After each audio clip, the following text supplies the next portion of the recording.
Good morning. Senate Committee on Commerce, Science, and Transportation will come to order. Before we discuss today's hearing, I want to touch on a separate aviation matter. Last week, this committee held a hearing on the January 29th DCA mid-air collision. Brigadier General Matthew Brayman, the director of the Office of Army Aviation, appeared on behalf of the Army. At the hearing, both Ranking Member Cantwell and I requested an Army memo outlining its standard operating procedures for when Army helicopters could forego broadcasting their locations and altitudes while flying near DCA Airport. The Army had earlier refused to provide the memo to my staff, despite being allowed to do so by the independent crash investigator, the NTSB. Given the opportunity to be transparent, the Army again refused to commit to providing the memo, which is entitled Automatic Dependent Broadcast Surveillance, or ADSB, Out, Off Operations in the National Airspace. So Ranking Member Cantwell and I followed the hearing with a joint letter explicitly requesting the unredacted memo. Now, for the third time, we made clear to the General that he had 24 hours to provide that memo, or there would be real consequences. It's now been 5 days since the hearing, and the Army has still not provided the memo. It begs the question, what doesn't the Army want Congress or the American people to know about why it was flying partially blind to the other aircraft and to the air traffic controllers near DCA? This is not acceptable. I fully expect that, should the Army continue to refuse to provide the internal memo, this committee will exercise its full authorities to compel its production. Events that have transpired since the January crash underscore the precarious situation in the nation's airspace. Just last Friday, after the hearing, 3 flights were cleared for takeoff at DCA, while a military flyover was approaching Arlington National Cemetery. The U.S. Air Force T-38 came within just half of a nautical mile of lateral separation and as close as 200 feet of vertical separation from a Delta aircraft departing DCA for Minneapolis. The Delta flight's TCAS sounded a resolution advisory, alerting the pilots to a traffic collision and directing them to continue upwards to avoid a collision. This is far too close, seconds away from yet another disaster. The air traffic center that controls airspace around DC notified DCA about the flyover. That should have led to halted traffic. This serious communication breakdown is just the latest in a string of missteps that signal that the air traffic organization is under extreme stress. It is my expectation that all federal actors, when involved in any incident in the national airspace, will be forthcoming when this committee conducts its oversight to ensure flying remains the safest mode of transportation. And I want to be explicit to the Army. Every one of us here supports a strong national defense, but the Army does not have at its option ignoring the United States Senate. And if there is another accident, if another Black Hawk helicopter strikes another passenger jet and murders 67 people, because the Army refused to change its policy of turning off ADSB out, and rather than act proactively to protect people's lives, the Army chose to protect its bureaucratic ass, those deaths will be on the Army's hands. None of us want that to happen. The responsible decision for the Army to make is to provide that memo to this committee today. And again, if the Army continues to stonewall, they will face a subpoena from this committee. That brings us to today's hearing. It is essential for members of this committee to hear directly from Boeing about its manufacturing challenges. I'm glad that CEO Kelly Ortberg is here today and here voluntarily. Mr. Ortberg, welcome, and thank you for testifying. For over a century, Boeing has been building aircraft in America. Beginning with the Boeing Model 1 seaplane in 1916, William Boeing built a company that became a household name. As the First World War broke out, the Boeing Airplane Company began building aircraft for the U.S. Navy. By 1919, Boeing's first aircraft designed for commercial purposes took flight. Throughout its storied history, Boeing aircraft have been synonymous with excellence, quality, and safety in flight. That was until October 2018, when a 737 MAX 8 aircraft operated by Lion Air crashed into the Java Sea, killing 189 people. 5 months later, Ethiopian Flight 302 would crash just after takeoff, killing 157 passengers and crew. 346 souls gone in an instant. Family members of those killed have since become tireless advocates for aviation safety. I welcome those family members who are in attendance today and convey my continued condolences for your loss and express my gratitude for your leadership. Thank you for turning your grief into advocacy. The MAX 8s were grounded soon after the second crash for more than 18 months in the U.S. as Boeing worked with the FAA on a software fix to prevent the technological breakdown that contributed to both crashes. I was among the very first senators to publicly call for grounding the plane, just days after the second crash. When the MAX returned to the air in late 2020, many hoped the worst was behind Boeing.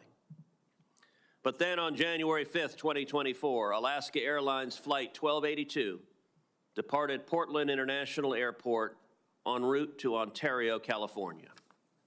Approximately 10 minutes into the flight, the mid-cabin exit door plug, a section of the fuselage built to seal off unused emergency exits, fell off the plane, leading to rapid depressurization of the cabin.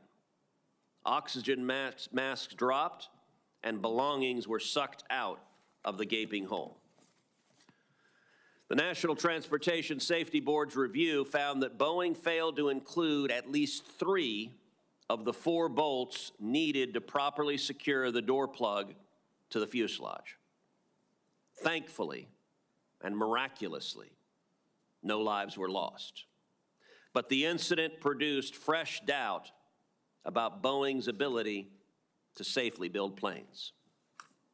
Repeated worries about production issues at Boeing and its subcontractors has led many to question the company's ability to design and manufacture safe aircraft. Efforts to cut corners in production or to move the next production phase before necessary parts arrive have led to unacceptable failures. Insufficient oversight of third-party suppliers and lack of sufficient internal auditing procedures created an unsustainable lack of safety culture at Boeing. Since the Alaska Airlines 1282 incident, Boeing says it is working hard to address those concerns, including by developing a plan under FAA oversight for renewed safety and quality in production processes. It recently adapted its Speak Up program to allow employees to confidently and anonymously submit a concern when something seems to be going wrong. While the culture will not change overnight, Boeing must continue its work with the FAA to bring safety and quality back fully to its production processes. The FAA has been evaluating key performance indicators, or KPIs, to track Boeing's progress on key metrics. From discussions with the FAA and Boeing, I am told the company is progressing well and is on track to simplify needlessly complex processes, identify points of weakness, reduce deficiencies, and ultimately improve safety. But these conversations alone will not be the proper reassurance. This committee today wants to hear what specific and concrete actions Boeing has taken to fix the problems. How is Boeing progressing in its KPIs? What changes has it implemented to ensure a strong safety culture? And how has Boeing adapted its quality management system? We want to hear these answers not just from the company's CEOs, but from the company's managers, engineers, and machinists. I know the workers at Boeing desperately want their company to succeed too. So to those at Boeing facilities who are watching, consider my door open to hearing directly from you how you believe Boeing is turning a corner and fixing what went wrong. President Trump is taking great strides to bring back American manufacturing.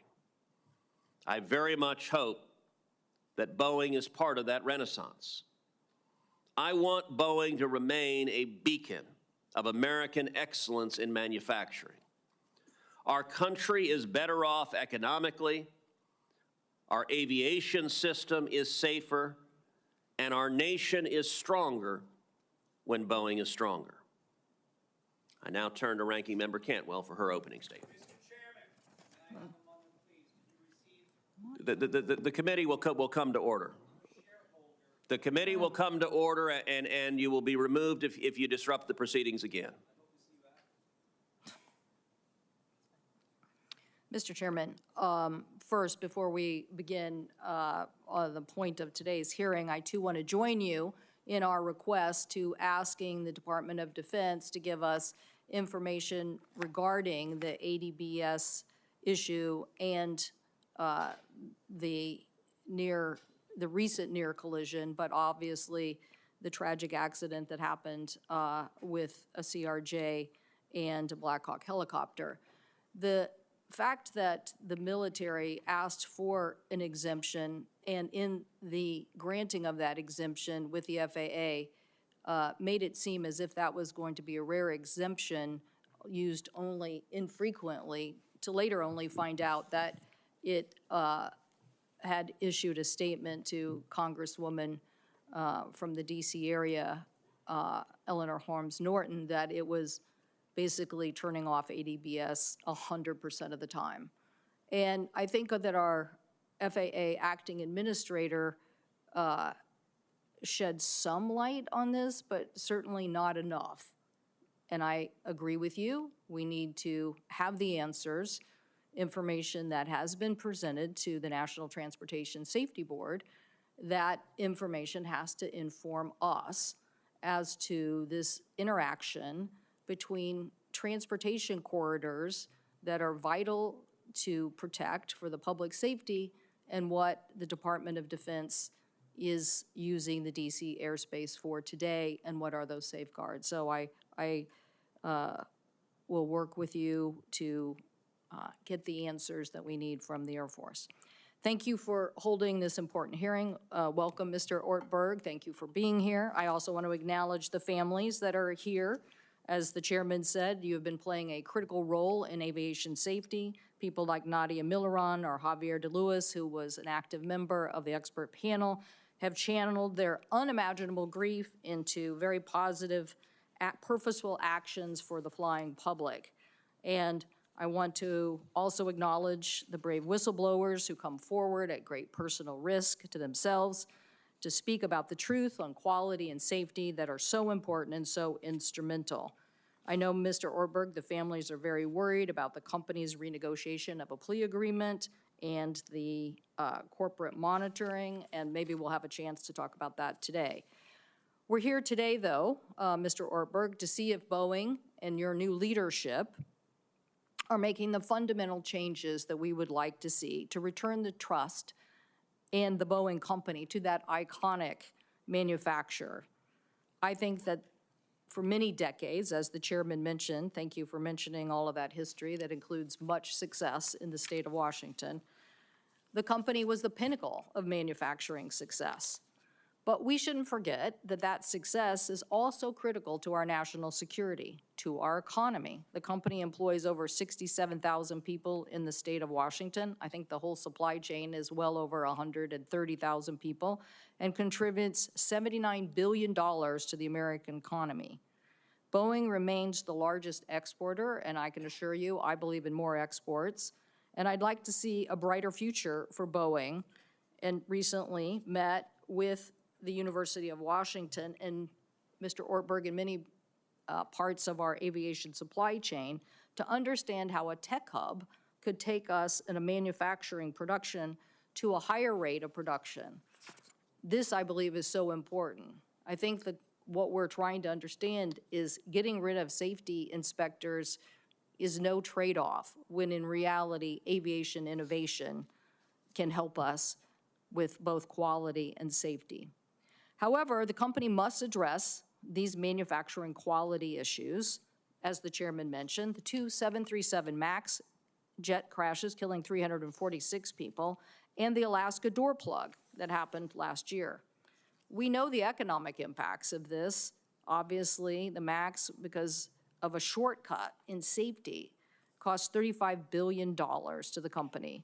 The door incident and the financial costs to that are just not even good business.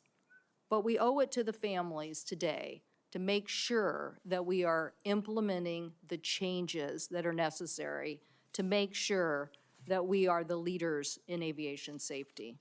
I believe that starts with a robust safety management system, and that is what our expert panel found, a requirement from our safety bill to listen to NASA and to other industry leaders about what would help us in our safety culture. And they basically said that these were the important elements of a mandatory safety management system. So today, Mr. Ortberg, I'll be asking you about that.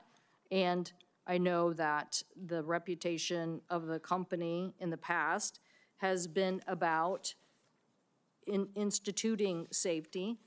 But in 2020, when we passed the aviation safety bill, the law put the FAA back in charge of approving ODA unit members and restricting the FAA from delegating critical tasks relating to critical design features.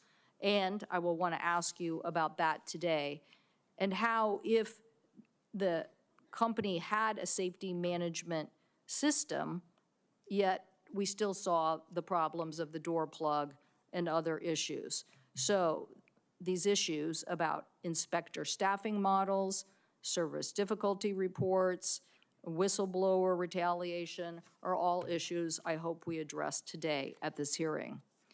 This country needs a strong FAA to do its oversight job. The Boeing organizational design authorization that is expiring soon will need to be reauthorized. Will need to be pushed through by the FAA. The last Federal Aviation Administration Boeing Aviation Safety Oversight Office leader, Ian Whan, decided to give an extension for 3 years, hoping that Boeing would make and show progress on that oversight authority before issuing a longer ODA. So we would love to hear about that today, whether the standards laid out in Ian Whan's oversight are being met at the Boeing company. The FAA needs to continue to play that strong oversight role, and the FAA needs to keep pace with technology. If the FAA, and I think NASA could be playing a larger role here in helping on technology, but the Department of Transportation Inspector General identified 16 weaknesses in the FAA's oversight of Boeing's quality management, concluding that the FAA was, quote, not effective at identifying and resolving production issues. And this was despite conducting over 300 audits at Boeing in a 3-year period of time. And yet the FAA wasn't able to detect these critical manufacturing deficits. The issue of the verification optimization program that was to literally basically replace quality inspectors with mechanic self-inspection, I think was the wrong approach. And the airworthiness standards for both the MAX 7 and MAX 10, instead of the design fixes, there were many issues that the Inspector General found were shortcomings. So we as a nation want to be the leader in aviation. We have to be the leader in aviation safety. Mr. Ortberg, you need to channel Bill Boeing. You need to change the safety culture at Boeing, and we're glad you did that by starting your tenure in Seattle. That matters, and that oversight matters in helping us resume the leadership position in aviation. So I look forward to your testimony this morning, those critical steps that the company is taking to restore the safety culture and the manufacturing excellence so our country can again be the leader in aviation and aviation safety. Thank you, Mr. Chairman. Thank you, Ranking Member Cantwell. Joining us today now is Mr. Kelly Ortberg, the President and Chief Executive Officer of the Boeing Company. Mr. Ortberg joined Boeing in this role in August of 2024, bringing with him over 35 years of experience in the aerospace industry. Mr. Ortberg, you are recognized for your opening statement. Thank you, Chairman Cruz, Ranking Member Cantwell, and members of the committee for inviting me to testify and your willingness to work with us as we make fundamental changes to our company to restore trust and return the Boeing Company to the American manufacturer it used to be. Since joining Boeing over 6 months ago, I've appreciated the opportunity to hear from many of you, and I'm committed to continue to work transparently with our regulators and with Congress. Last month, on March 10th, marked the 6th anniversary of the tragic loss of passengers and crew members on Ethiopian Airlines Flight 302. I know many victims' family members, as well as those from Lion Air Flight 610, are here today. And I want to extend my personal condolences for the painful loss of their loved ones on our aircraft and offer my pledge to make the necessary changes so this never happens again. Boeing made serious missteps in recent years, and it's unacceptable.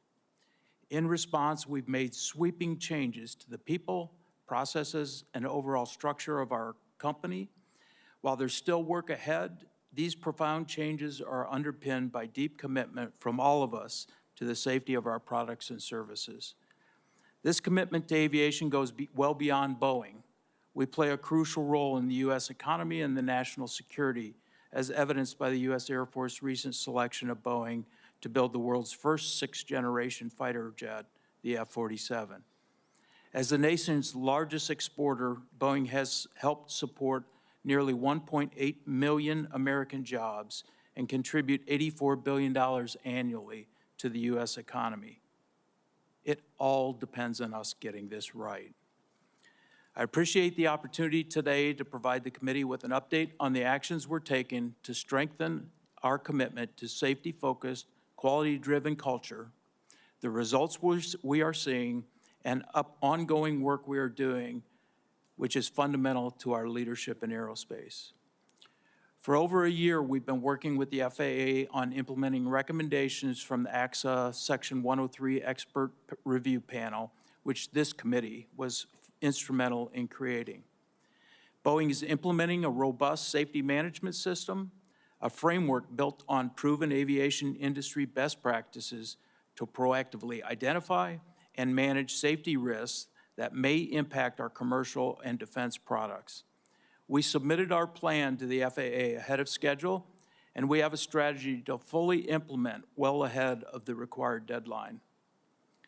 Under the close oversight of the Department of Transportation and FAA leadership, we're implementing our safety and control and quality plans and directly addressing the findings from the FAA special audit, with a focus on 4 major work areas, including reducing defects, enhancing employee training, simplifying processes and procedures, and elevating our safety and quality culture.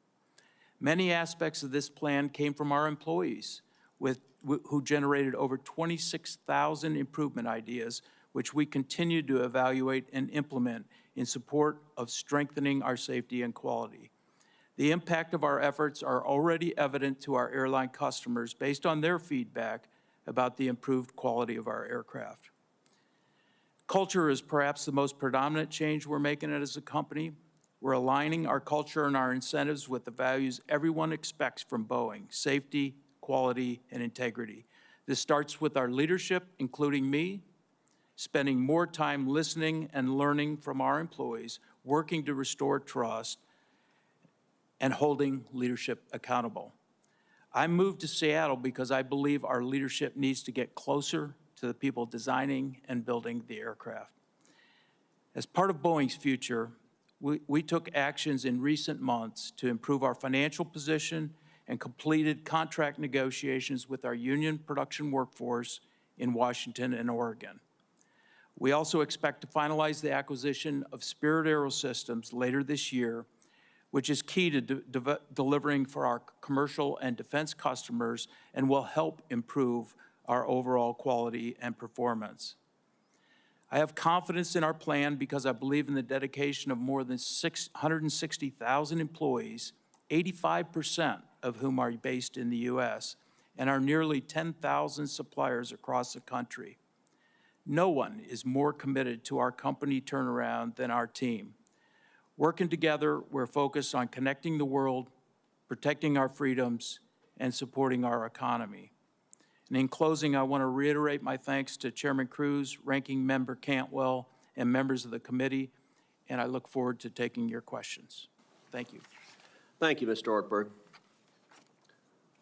Let me start with just a simple question, which is, can travelers trust Boeing? 346 people died in the 2 737 MAX 8 crashes. We are extremely fortunate that no one died in the door plug incident. Since 2018, Boeing's mistakes have caused many people to question whether Boeing is still capable of making safe aircraft. Mr. Ortberg, what can you say here to the millions who will board a Boeing plane this year, to the millions who will put their children on the plane?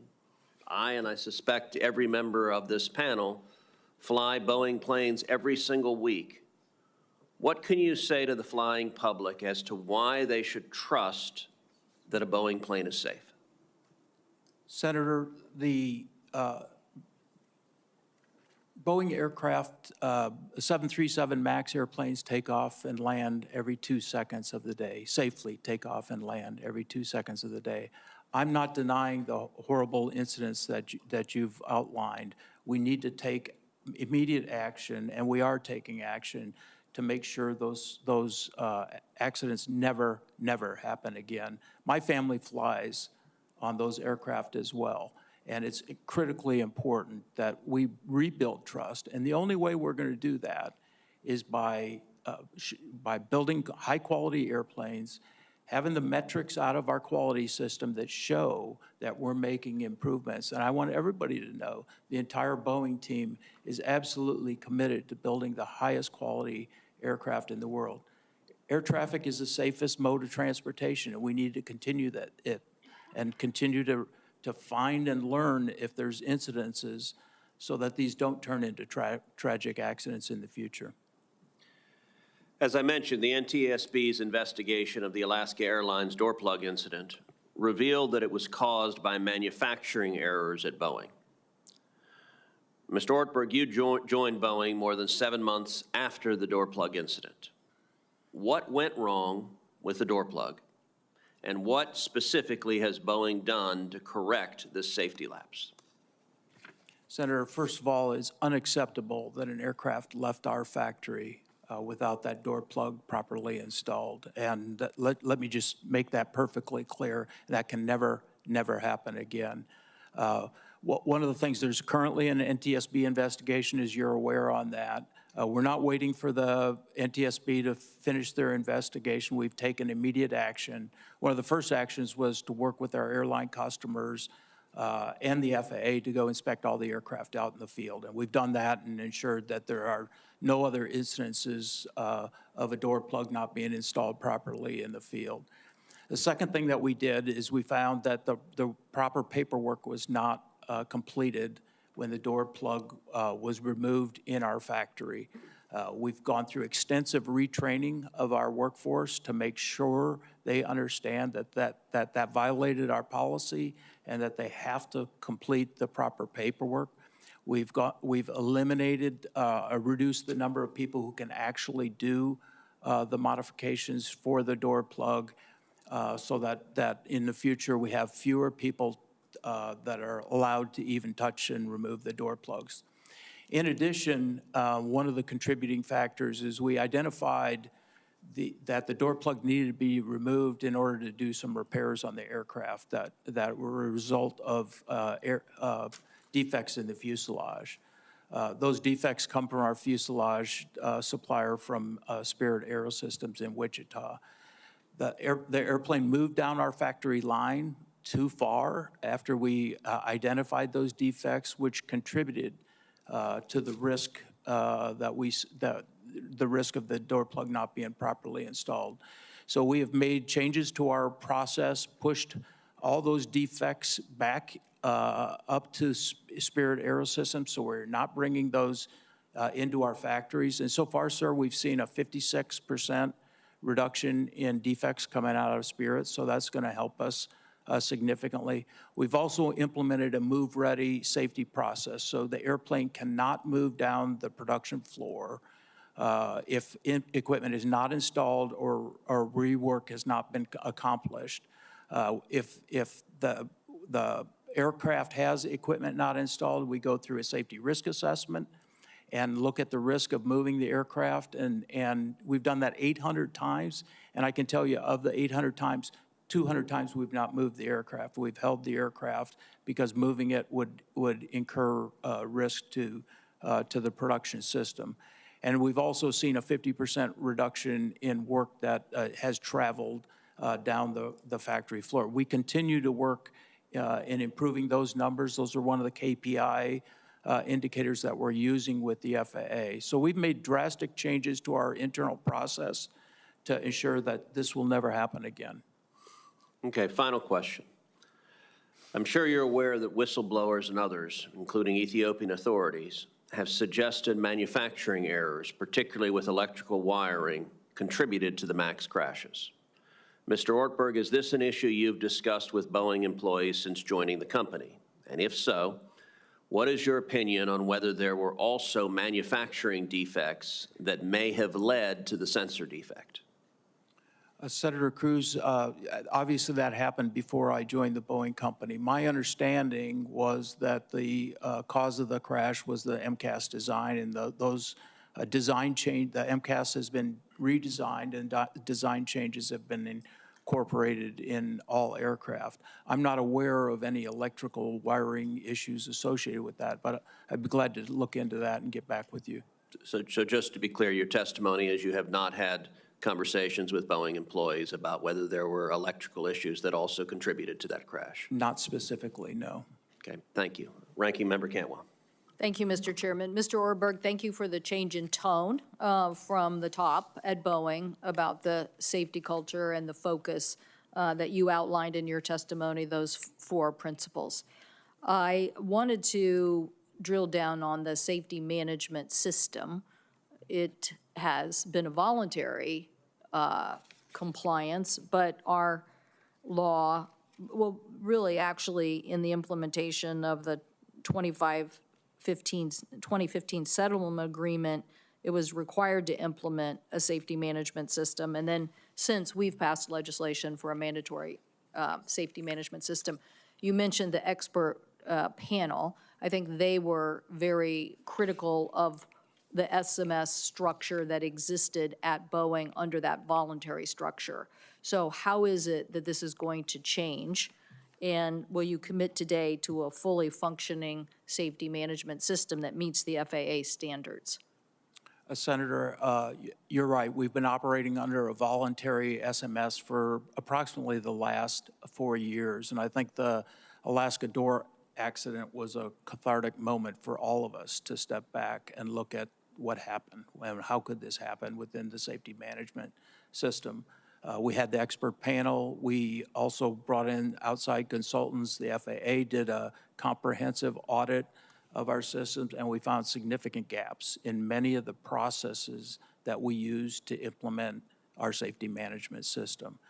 Those gaps are all a part of our safety and quality plan that we're working with the FAA to improve the overall performance. I'm absolutely committed to a mandatory safety management system. I appreciate your leadership there, and we're working to get that done. Actually, I'd like to have that in place by October of this year. We've submitted our draft to the FAA, and we're absolutely committed to moving to a mandatory SMS. Thank you. Thank you for that commitment. The expert panel couldn't have been more specific about this particular recommendation, and I think the industry writ large also thinks it's the gold standard, so certainly appreciate that. Now, when it comes to the ODA FAA oversight and the delegation of authority, this is not, I think the person in charge of this at Boeing has recently been let go or put on leave. So you can tell me how you plan to bolster this position within the company. But when you look at the issues like the MAX anti-icing system issue and the 737 rudder actuator, and these are issues that have been, the subject of, much investigation. In one instance, my colleague who's not here yet, she and I joined a letter asking, for this issue to be addressed and not delayed. So I think the committee's getting a big sense that the NTSB makes recommendations, the FAA kind of ignores them, and then it takes a long time for them to be addressed. And what we're trying to understand is in the ODA process, what structure and oversight, before we hear from the FAA on this point, what do you think about these incidents not being addressed in the oversight process? Like the anti-icing system and the rudder issue. Senator, we've taken a look at the IG report, which has several recommendations, a series of recommendations to the FAA. Many of those recommendations require support from the Boeing company to provide information and data. So I can assure you they'll get full support to ensure that they have access to all the information they need. Now, on a higher level, the ODA, as you know, is a delegation that the FAA provides to us to do some work that a typical FAA inspector would do. I think the ODA is an important element of the success of the aerospace industry. The people that are our ODAs in our organization operate independently. They operate on behalf of the FAA. They have direct line of communication with the FAA, and we've made, as a part of the feedback, we've made changes to our ODA organization structure to ensure that they're not feeling pressure from management to do things that are not proper. And I think that's been effective. We put an ombudsman in place for the ODAs, so they have someone to go to if they see something that they don't like or they're feeling any kind of pressure, they can go to the ombudsman. I think that's helping. And we also survey them to continue to ask them, do they feel undue pressure from management or undue oversight from management to do their jobs. I see that my time is expiring now. I just want to get in this point. You're committing to fix those flaws that I just mentioned, and we can come back to this maybe in a second round, but what are you doing to fix the design and manufacturing defects so that they're not submitted to begin with to the FAA?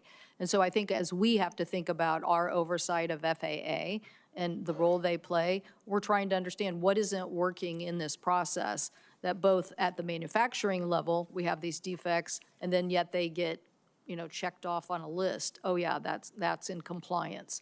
And so I don't know if you have a quick answer to that, but Senator, we're working, I mentioned the fuselage improvements, we've got over 1,000 applications where we're working with our supply chain to improve the number of defects. I think a main component of that is we have to get to root cause. We can't just fix the defects. We have to get to root cause and make sure the defects go away. So we've enhanced our focus on root cause analysis and ensuring that we're understanding where these defects are being generated and that we're stopping the defect generation so that we're not dealing with them. That's the fundamental improvement that I think we'll see. and then making sure that the attention is focused not by a business person who's saying we have to go fast. Yeah, look, I want to be clear. I've not provided financial guidance to Wall Street for the performance of the company. I've not provided guidance on how many aircraft we're going to deliver. I've gone and gotten financial coverage so that we can allow our production system to heal. I'm not pressuring the team to go fast. I'm pressuring the team to do it right. Thank you. That's the most important thing we can do at this point. I agree. Thank you so much, Mr. Chairman. Thank you. Thank you. Senator Fisher. Thank you, Mr. Chairman. First, I want to thank the family members who are here today representing and advocating for their loved ones who lost their lives on Ethiopian Airlines Flight 302 and Lion Air Flight 610, and I want to offer you all my condolences. This committee has a responsibility to work with the airline industry and FAA to ensure tragedies like these do not happen again. Mr. Ortberg, I appreciated the opportunity to connect with you earlier this week and to discuss your ongoing efforts to enact much-needed reforms at Boeing. In our prior conversation, we discussed some of the more challenging aspects of implementing Boeing's safety and quality plan. Specifically, you acknowledged the company's culture as being the most difficult. While I can appreciate the difficulty in reforming long-standing cultural challenges to a corporation as large as yours, and while I agree that it needs to be addressed, that is a long-term change, and it does not necessarily produce immediate results.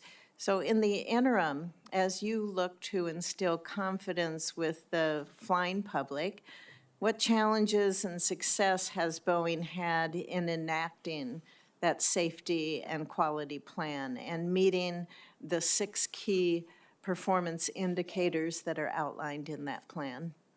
Yes, so as you mentioned, Senator, the safety and quality plan has a series of tasks to improve our safety and quality, but we also have metrics that we're using to actually measure are those tasks actually generating the results that we want. Those 6 metrics have control limits with them, what's acceptable, what's unacceptable. We monitor those on a regular basis. These are our metrics that we share with the FAA. It's on a digital dashboard. They can look at it at any time, and they do. And we look at both trends, how are those metrics performing day on, day on, day on, and what does the trend look like, but also what does the absolute number look like. So far, and it's early, admittedly early in our production recovery system, so far we're seeing the results that we expect. The key metrics are trending in the right direction. They're not all exactly where we want them to be, and we didn't expect that. So we continue to measure that. We do that actually across our fleet of aircraft, not just on the 737 MAX program. Those metrics will be kind of the basis that we'll use for determining are we able to go to a higher production rate. And if those metrics are not showing production stability, then we won't request moving to a higher production rate. We monitor them regularly, and we talk with the FAA monthly about how are we doing with the key performance indicators. And I appreciate the focus on safety. We have to have that. But in our call, I also brought up to you the concern with the production rate, with the timeliness of it. You told me that Boeing's currently delivering planes 2 years behind schedule, about 2 years behind schedule. My concern with those delays are the potential for negative consequences for both national security and for commercial operations. How, when you're looking ahead at production rates, how long do you think, and I know it's early in your tenure, but Boeing should be able to deliver planes in a timely fashion while also meeting the high safety and quality assurance expectations from the FAA, from your customers, and from this committee, what this committee expects. So what steps do you see Boeing taking to reduce the production delays while still adhering to the plans? So are Senator, those the metrics, the 6 steps, the metrics that you're seeing? And when do you anticipate, in a good setting, when do you anticipate to be able to offer some confidence to the public on that? So Senator, just to be very clear, we won't ramp up production if the performance isn't indicating a stable production system. We'll continue to work on getting to a stable system. So I have not provided a date as to when we're going to get up to a 38 a month rate. I suspect it'll be sometime this year. I'm hopeful that that's where the production rates or the production stability allows us to go. I will tell you, I've talked to almost all of our airline customers, and they know they're frustrated with us because we're late, as you point out, on aircraft delivery, but they also know that we've got to do this right. And I can tell you, I've got 100% support from them to do it right. I'm not going to push to get the aircraft and end up in having additional issues. Get it right. We'll be patient with you. And, you know, the good news is that our customers have stuck with us, and I expect that they will.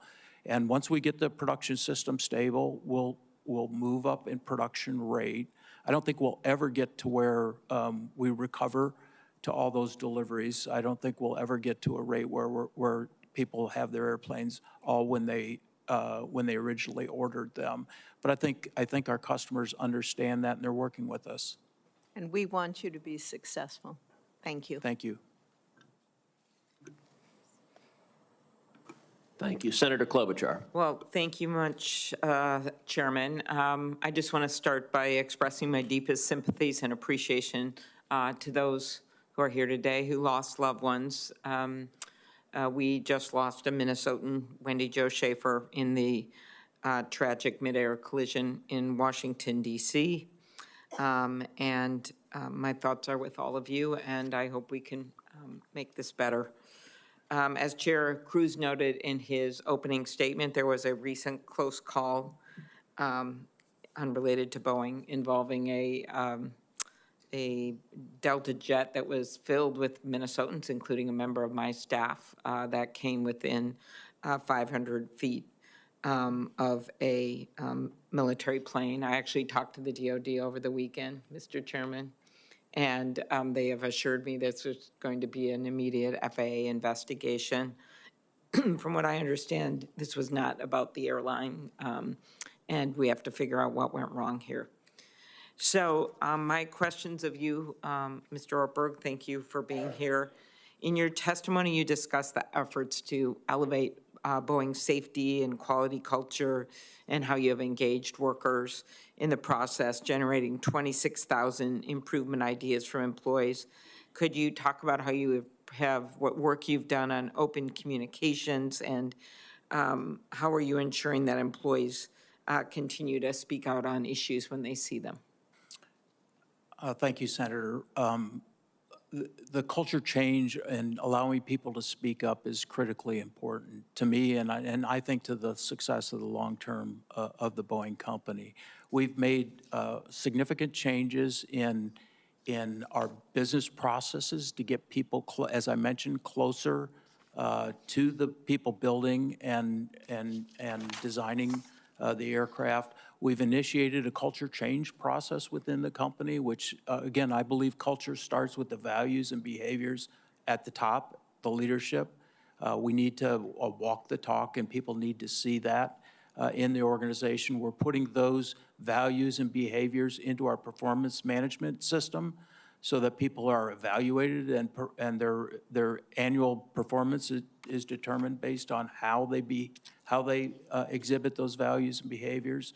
We're putting it in our training program so that we're training our leaders. We're also making leadership selection decisions based on how do these people exhibit the behaviors in the company. Okay, thanks. Go ahead. You have one more thing. My experience is that once people understand what behaviors are acceptable, they tend to align to them. It's when we have a leadership that maybe is not exhibiting the behaviors that are on the poster on the wall, but not exhibiting those. People are smart. They figure out how to understand what they're really being rewarded on. So we're really working to change that culture, and I think get to a culture where people feel free to speak about issues and communicate across their team so that we can get issues resolved quickly before they turn into bigger issues. Thank you. We also have the issue of pipeline of workers, and the Wall Street Journal did a report on this just last year. Senator Moran and I got included in the FAA reauthorization, our bill that created a new grant program to train aircraft manufacturing technical workers. Could you talk about what you've done to make sure that we're getting in more workers and what we should be doing better on that front? Senator, we spend a lot of activity in early STEM education, supporting STEM-related activities to try to get more young students into STEM fields to support the work that we need. Our workforce is relatively stable right now, which is good. I think we came out of COVID and had significant workforce demand. We've been through that. Our focus right now is on training and ensuring the people that we've brought in are effective and efficient in what they're doing. Thank you. Just one last question. Following the Alaska Airlines Flight 1282, the door blowout, can you walk through what the enhanced oversight, because since then you've been under this enhanced oversight, walk through it very quickly compared to the previous oversight, FAA oversight? So there's additional formal inspections being done at Boeing. There's more formal inspections being done at Wichita. Every door, whether it's a door plug or an active door, is going through additional inspection to make sure there's no workmanship errors that would require rework at a later date in our production facility. And as I said, we're seeing very good improvement in the overall quality of the fuselages, and particularly around any door-related issues. We've added significant amount of inspection. Okay, thank you. Thank you. Senator Moran. Chairman, thank you. I'm told that with your consent, I get to make an opening statement, and I'm grateful for that because I want to follow up on the point that you were made in your earlier indication of a failure to hear a return from the Army. And just to highlight the issue and its broad magnitude and consequence, the NTSB report in regard to Flight 5342 originating in Wichita, Kansas, and having its fatal conclusion at Reagan National, now 63 days ago. NTSB's preliminary report indicates that within the files of the FAA, the indication is that there were 15,000 near misses between a helicopter and a commercial airplane at Reagan National between October 21 and December 24. 15,000 near misses. NTSB also found in the records of the FAA, it's possible for a helicopter on Route 4 to have as little as 75 feet of vertical separation from airplanes on approach to runway 33. That suggests to me there are significant challenges and potential tragedies that take place at Reagan on a consistent basis, known but not responded to over a long period of time. And one of those issues, because of the potential for those near misses and the fact that they are happening on such a frequency, with such a frequency, is the issue of ADSB out, for which the chairman and the ranking member are seeking information from the Army as to why, at potentially on all occasions, ADSB out is turned off. And so, Mr. Chairman, I'm grateful for your efforts and your indications of how seriously you take this circumstance and your demand for information. In today's hearing, now to my opportunity to ask questions, this accident that occurred 63 days ago reminds me of the fragility of life, and it makes me even more compassionate and concerned for the victims of those who died in previous crashes.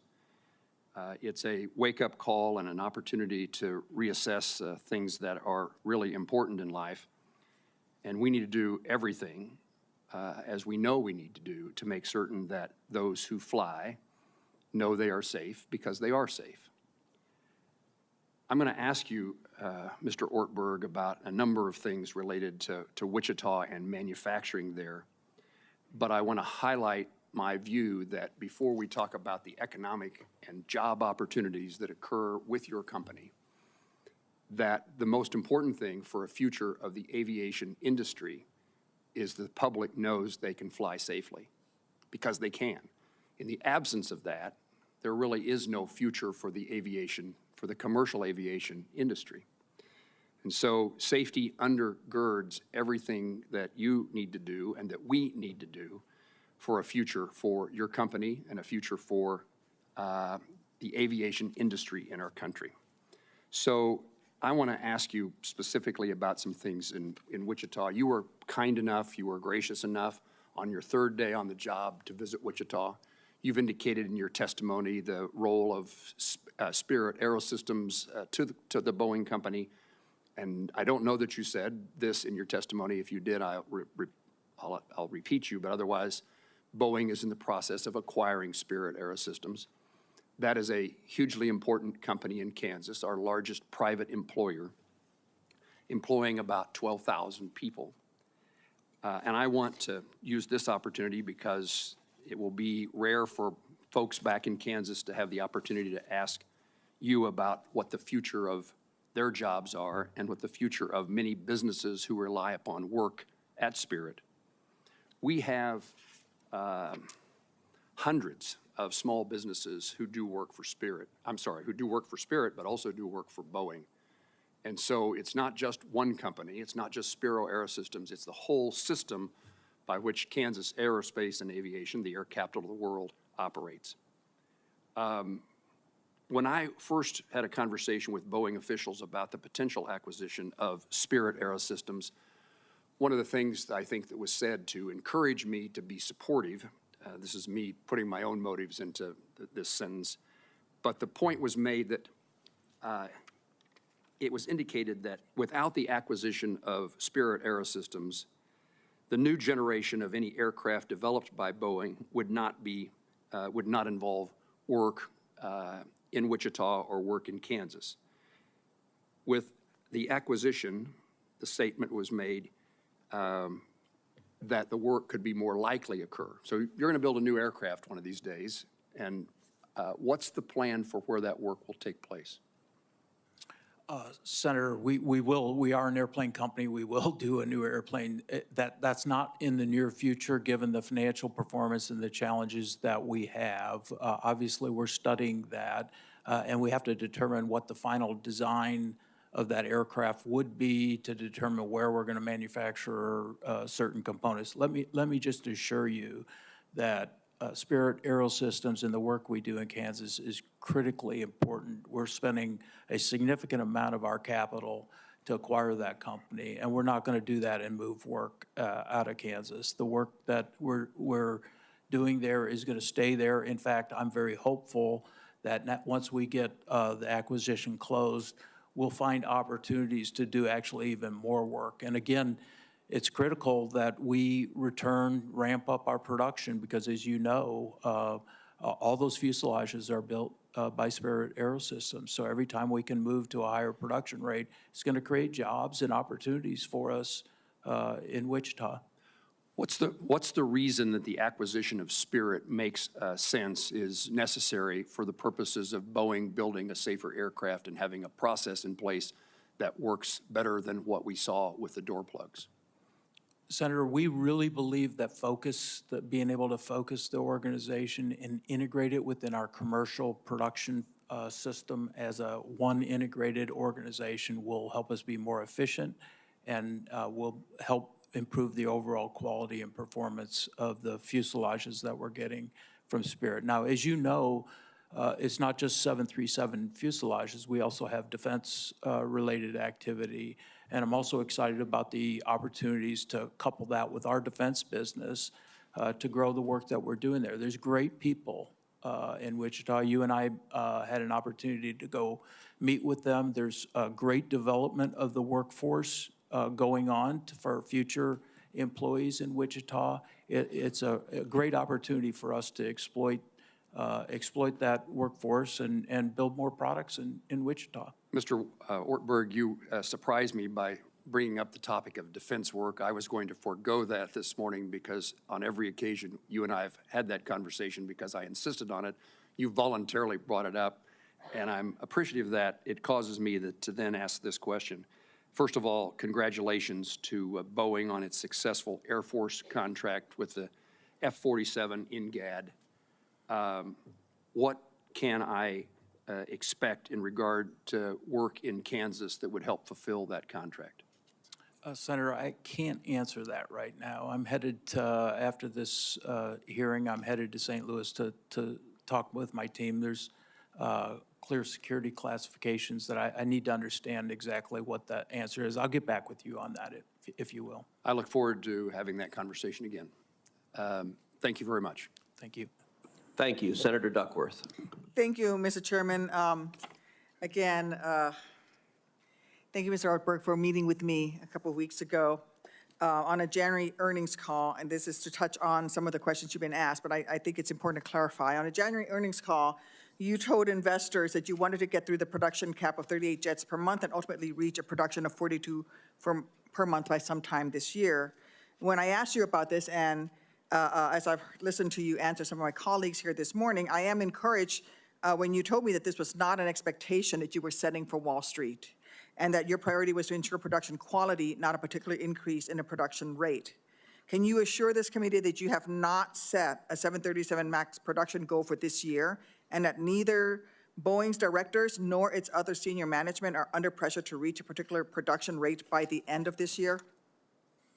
Senator, we have an internal plan. We have to have an internal plan to allocate our financial resources. So we have an internal plan that has an assumption on the number of aircraft, but we have not committed that plan externally. Normally, airplane manufacturers put out a number of aircraft that they will deliver, and then they march to that throughout the year. We are not doing that. We're not putting out either the financial component or the number of aircraft we'll produce. I have said what I've said here today, which is I do hope that we move from 38, move above 38 per month this year, sometime later this year. When that happens is when these KPIs indicate we're ready to do that. And obviously, we have to have the FAA oversight, and the FAA essentially makes a decision as to whether they approve our ability to move beyond that rate. In light of that internal plan, can you assure this committee that neither you yourself nor any other board member or senior manager at Boeing has a financial incentive tied to an increase in production rate? We have, Senator, we have a incentive plan that's based on the overall performance of the company. If we produce higher airplanes, that will result in higher performance. So it's indirectly, but we don't have a specific number tied to that, and nor have I communicated a specific number to the employees in the company. So the employees are not marching to a particular airplane production rate. But if the production rate increases, there is financial incentives for yourself and other board members and senior managers. Our annual incentive plan has sales, profit, the normal financial measures, and And obviously, the more airplanes we deliver, the higher those numbers would be. Okay. I want to go to the Delegation of Inspection Authority, a discussion that has already happened today. In October, the DOT's Inspector General found FAA's oversight of Boeing production was not effective. The FAA's oversight was so bad that the IG issued 6 separate recommendations to the FAA to fix its process. There were many terrible findings in the report, but one of the most shocking was that shortly before the door plug blowout, individuals within the FAA wanted to delegate airplane airworthiness inspection authority back to Boeing. Even worse, these individuals at FAA wanted to do this without any criteria by which to assess whether Boeing could be trusted to properly carry out these inspections. It isn't just unacceptable, it's a total dereliction of duty on the part of the FAA. Prior to the 737 MAX crashes and production problems with the 787, FAA allowed Boeing to self-inspect their aircraft to ensure they conform to the FAA-approved type design. However, in the wake of the MAX crashes, we learned that Boeing had abused this authority. Boeing had knowingly and repeatedly produced 737 MAX aircraft with non-functioning angle of attack disagree alerts in blatant violation of the plane's approved type design. And I believe strongly that FAA must not delegate inspection authority back to Boeing until, at a minimum, FAA fixes its own ineffective oversight of Boeing's productions. Mr. Ortberg, will you commit to not seeking and not accepting delegation of airworthiness inspection authority from the FAA until the FAA has implemented all 16 recommendations from the October Inspector General report?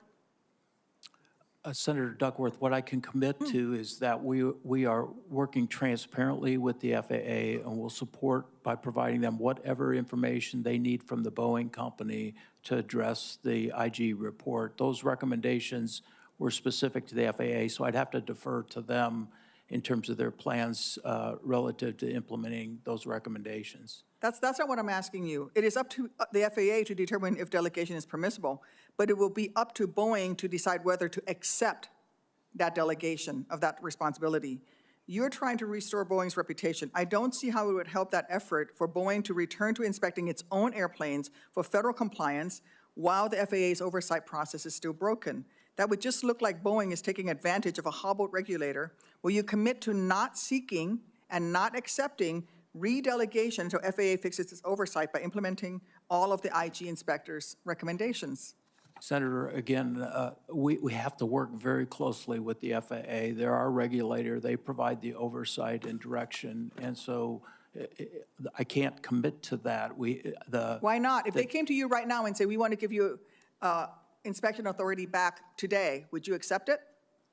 Only if that made sense relative to performing the tasks and the overall safety of the aircraft. We would not sacrifice safety of the aircraft by asking for delegation. I'm asking you to commit to not accepting it until the process has been fixed. So you would accept it back? Senator, delegation is a very important part of our business process and how we interact with the FAA. So we have to continue to go forward with delegation. We are committed to make improvements where needs have been identified. But you have a track record of abusing that self-inspecting authority. And you've already said that you and senior managers and board members would make more money if you can put more aircraft out. I think that it is not appropriate this time for you to accept that delegation of authority should it be offered to you by the FAA before the FAA has met all 16 of the IG's recommendations on how to fix the inspection system. Thank you. Senator Blackburn. Thank you, Mr. Chairman. Mr. Ortberg, thank you for being with us today.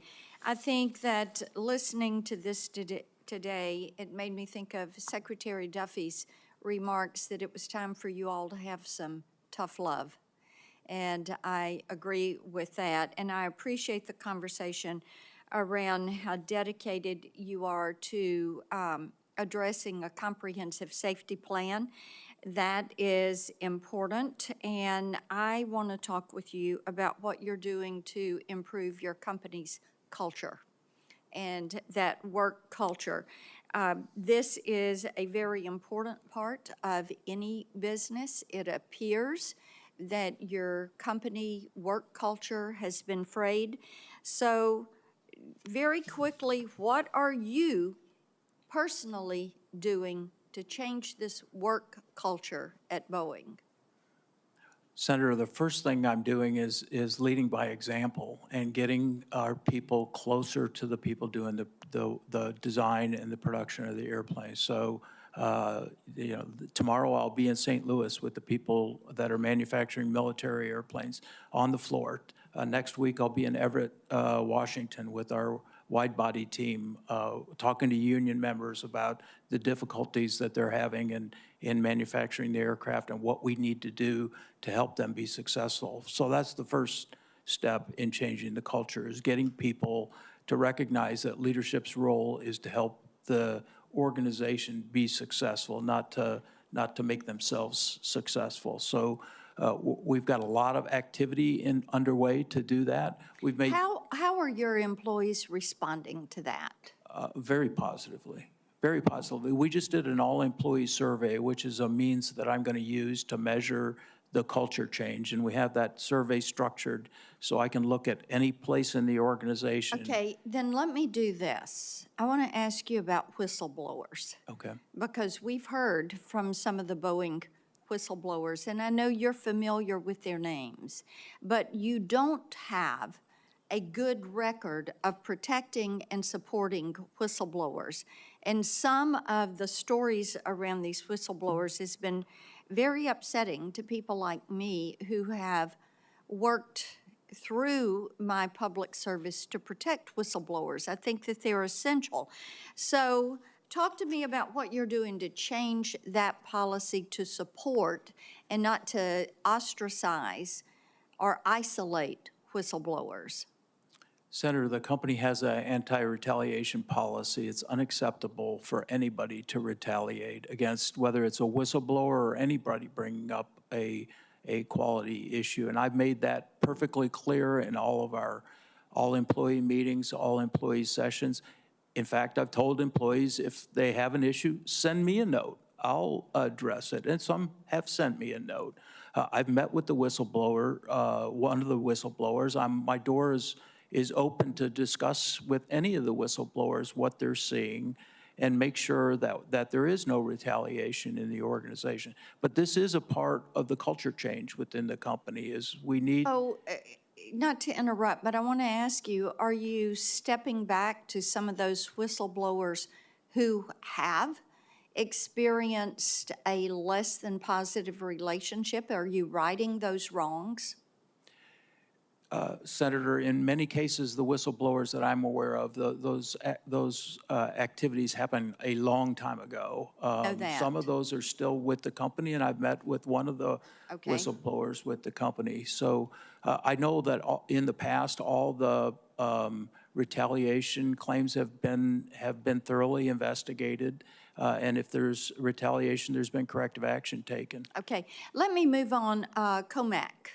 I think we're all concerned about COMAC and the Chinese Communist Party, and the CEO of Ryanair recently said they were open to buying planes from COMAC. We're all concerned about competition that would come from China and the Chinese Communist Party. So what steps are you taking to innovate and to make certain that you are competing and out-competing our foreign competitors? Senator, COMAC is a competitor. We also have a much bigger competitor in Europe that we compete with on a regular basis in all of our markets. We have to stay competitive. We have to invest in the future of our company. We're investing in new versions of the MAX aircraft. We're investing in the new largest wide-body airplane, dual-engine airplane in the history with our 777X program. And all those airplane investments are about staying ahead of the competition and making sure that we can compete in a global market. Thank you. Senator Lujan is recognized. Thank you, Mr. Chairman. Thank you for this hearing as well. Mr. Hornberg, thank you for being here today. I'm going to follow up with something Senator Blackburn asked. What specific steps has Boeing taken to strengthen whistleblower protections and ensure employees feel safe reporting potential safety issues? So we have a speak-up system, which is an anonymous ability to speak up about something that's going on. We have a chief compliance officer who's independent from the organization, reviews those speak-ups, and I have a monthly meeting with that chief compliance officer to make sure that if people are bringing things up anonymously, that it's that their anonymity is retained. Look, our policy, as I said, we have a clear anti-retaliation policy, and if we see any retaliation, then we address that immediately with disciplinary action, up to and including dismissal. Appreciate that. Representatives from Boeing's Machinists Union, SPEEA, the Society of Professional Engineering Employees in Aerospace, have emphasized the importance of employees feeling empowered to speak openly about those safety concerns. Mr. Ornberg, will you commit to having union representatives directly involved in Boeing safety discussions and decision-making processes going forward? Yeah, Senator, we've made actually some new changes in that regard. As a part of our recent IAM negotiation, we set up to where the IAM, the union actually has an annual meeting with our safety committee of our board so that they can actually go completely around the management and talk directly to our board of directors about any safety issues that they see. I also have a regular meeting with the union leadership on all sorts of issues, including any safety-related issues. And of course, this speak-up system I talked about is certainly open to all of our union members as well as non-union employees. So it sounds like that's something you will commit to, and you already have. Yeah, we're doing that, and I certainly want to have an environment where if there's a safety, I don't care who it is in the organization, if there's a safety-related issue, that's communicated and acted upon immediately, and that's the environment we're trying to make. I appreciate that. Later today, President Trump plans to announce reciprocal tariffs against a number of countries. Few details are known beyond this. If the Trump administration moves forward with proposed tariffs, what impact would this have on Boeing's operations, particularly your suppliers and workforce in states like New Mexico? Well, Senator, a little bit of the answer to that is it depends on what the tariffs are, and I obviously don't know that, so I'll be watching this afternoon as that's announced. That's important to us. But I will say that 80% of the airplanes we deliver, the commercial airplanes we deliver, are outside of the United States. So free trade is very important to us. And 80% of the content of those airplanes, it comes out of the United States. So we really are the ideal kind of an export company where we're outselling internationally. It's creating U.S. jobs, long-term, high-value U.S. jobs. So it's important that we continue to have access to that market and that we don't get in a situation where certain markets become closed to us. Appreciate that. Where does Boeing see the most significant growth opportunities over the next decade, and how will Boeing ensure that its safety and quality management practices keep pace with your ambitions? We have nearly $500 billion in current backlog. That's airplanes that have been ordered. Our biggest opportunity in the next 5 years is to deliver high quality, get our safety quality plan in place. We do have a couple new variants that, as I talked about, that we need to get through certification and into the market. But I'm confident that the Boeing company can thrive if we get our safety and quality plan done right, and we will. I appreciate that, sir. I'm not going to ask you who named the F-47. I'll leave that to someone else. Okay. With that, Mr. Chairman, I yield back. Thank you, Senator Lujan. We'll begin a second round of questions, and I recognize the ranking member, Senator Cantwell. Thank you so much. That's a trivia question for, oh, he was a test pilot from your state. Is that what you're saying? Okay. Well, okay. Well, we want to return to, if it ain't Boeing, we ain't going. That's where we want to go. That's where we want to go.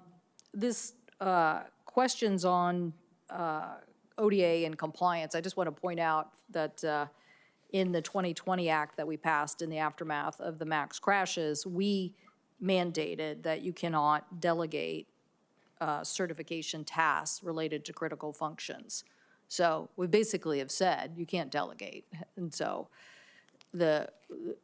I understand my colleague's question, but, and it's an important one, but in reality, we decided as a committee, we're not allowing the delegation of critical functions anymore because the MCAS system was a critical change, and it was something the FAA missed. In addition to the company missing it, the FAA didn't understand. And we don't think that we believe in redundancy in a lot of different areas, and redundancy in this case of the FAA doing its job and understanding what's being proposed. So those critical features can't be delegated. And so the FAA has to do its job. And so I think in the next time we get, we have a nominee now for an FAA administrator. These will be very relevant questions for them on their strategy, but we will be asking them how they're going to have the workforce, the technological expertise,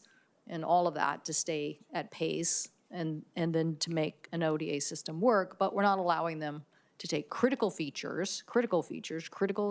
features. We're not allowing them to delegate that. So anyway, that'll be an interesting point. Now, I do think the question I have on the compliance administrator, you guys have a Boeing problem-solving method. I know that the person who was in charge of that has just been recently either laid off or changed. What are you doing to make sure that that position, why the change? What are you doing to make sure that who you have in this job is standing up for these root cause analysis issues that you mentioned? Senator, we'll go through a elaborate interview process and ensure that we select the best talent to do that job. That's critical. A critical component of that job is to be able to provide that overall independence, and we recognize that, and we'll fill it with the appropriate person after we get through the interview process. And do you think that you're in alignment with SPIA and machinists on what the feedback process is in the company? I asked the former FAA administrator whether he believed that the FAA should have oversight into those issues being brought up. So you've mentioned speak up a couple of times, Yeah, and I'm right. just not familiar where you are in your conversations with SPIA and machinists, whether they are satisfied, what we have to do to make sure that they feel like they have a voice without intimidation. Yeah, I think we're making progress, Senator, in that area. We do a survey to make sure we understand what is the current situation. We've seen 3 times the number of speak-ups in the last year over the prior year, so that gives you an indication that people are feeling comfortable to use the system. We still have culture work to do. I think that there probably are people in the organization who say, I'm not sure I feel comfortable about utilizing the system. And we continue to work on that to make sure that everybody feels comfortable utilizing it. But we are seeing improvements. We also have improved the system so it's easier to use. And I think that's helping as well. Well, I think, going back to the expert panel report, they were saying that the processes on SMS are not, I'm quoting now, structured in a way that ensure all employees understand their role, and the procedures and training are complex in a constant state of change, creating employee confusion, especially among different work sites and employee groups. So I think this, getting this employee input, and then what would you say about the FAA having some insight into that? Listen, this committee is, we're having a very big discussion with both FAA and NTSB on trend reports. The NTSB is identifying a lot of trends, and we're saying, well, why FAA aren't you paying attention to the trend reports? In fact, we also mandated, a requirement that they publish a trend report every year so that we can see what the NTSB thinks are those trend reports. So are you committed to the FAA having some insight into that? that process, whatever it becomes, where the machinists and SPIA members can speak up and the FAA can have some insight into that. Yes, Senator, we're absolutely committed to that. And I've talked to the FAA, I've talked to Chairman Hammondy from the NTSB to make sure they know that we'll be transparent and provide them the information to allow them to do that.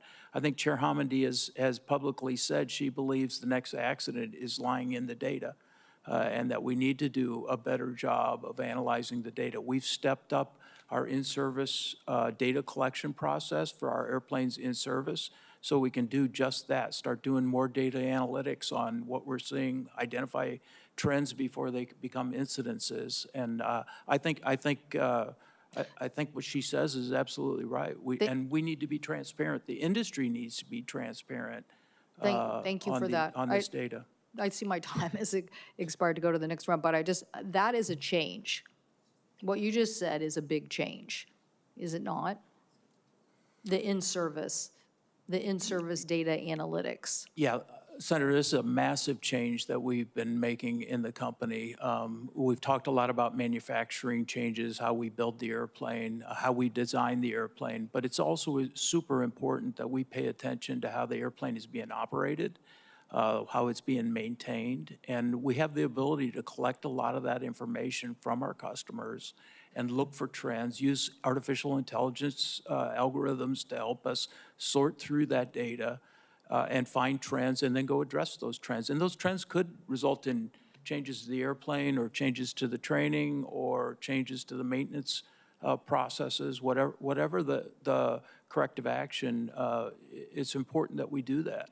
Well, I actually believe that you could do a better job at analyzing that information faster and getting that to your engineers that give them data to think about things. And so I think that's a very, very important change. And I also just, as my colleague was asking about trade, I'm not going to ask you about that, but I would just point out that the world demand for airplanes is 40,000 planes over, I think, the next 10 years. So the race is on. Yeah. So I really appreciate you getting the safety right. Thank you. Senator Markey. Thank you, Mr. Chairman, very much. I first want to offer my deepest condolences to the families of the victims of the Boeing crashes who are here today. Thank you for being here. And we're going to remember your family members every day that we're working on these issues. Your courage in fighting for a safer aviation system is inspiring, and it is going to make our committee accountable to you to make sure that we do the work that you want to see put in place for every family that flies in our country and around the globe. So I'm very grateful for your incredible work on these issues, and thank you for being here. Mr. Ortberg, thank you for being here today and your work over the past several months to improve Boeing's safety culture and improve lines of communication with workers. I want to discuss that safety culture and the importance of labor representation in key engineering decisions. So I want to get straight to the point. Mr. Ortberg, does Boeing currently have a single representative of workers on its board of directors? No, sir. Do you agree that it's a problem that the engineers and aerospace professionals responsible for designing and manufacturing the planes are excluded from boardroom decision-making?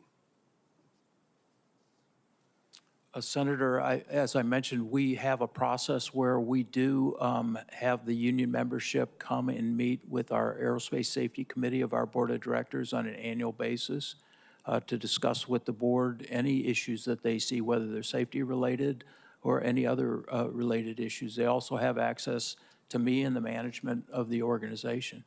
Yeah, well, again, I think that all of the communication should be much more frequent and direct, and that's why the Board of Directors is such a focal point, because obviously you and the other executives have to deal with the Board of Directors on an ongoing basis. In Boeing's 2025 proxy statement, it identifies 7 directors with expertise in safety. So let's take a closer look at those directors with supposed safety expertise. One board member with, quote, safety expertise was, up until her retirement yesterday, the CEO of Duke Energy, and was previously a senior partner at Arthur Anderson, the accounting firm indicted following the Enron scandal. And another board member with, quote, safety expertise is the CEO of a biopharma company, who previously served on the board of directors of Norfolk Southern and spent nearly 2 decades at Morgan Stanley. Mr. Ortberg, in your view, do those board members have, quote, safety expertise?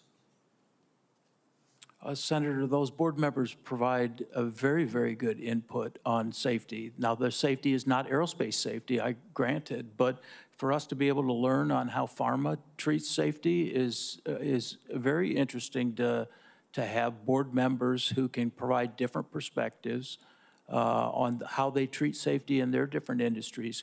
Clearly, the energy industry, how they treat safety is very important to their business. And so we view having a diverse set of inputs into that helps us think through and benchmark what are other people doing in this area to see if there's better ways for us to do it. In my opinion, using that as the criteria, Duke Energy or biopharma, makes every person in America a safety expert. They could bring the perspective of their industry into your boardroom.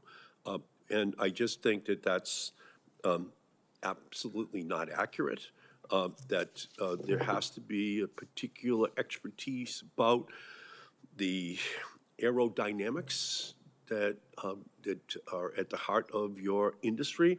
And that's a very, very specialized kind of safety knowledge. So there's no way that these board members should qualify as safety experts any more than any other industry should. And I recognize that Boeing has added a couple of individuals with real expertise and experience flying planes and overseeing important organizations over the past few years. But Boeing's board still includes numerous financial professionals and no representatives from its workforce.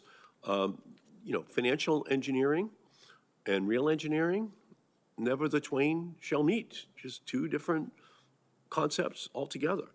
So let me address this from a different perspective. The FAA has delegated authority to Boeing to conduct certain safety and compliance oversight on its design and manufacturing processes.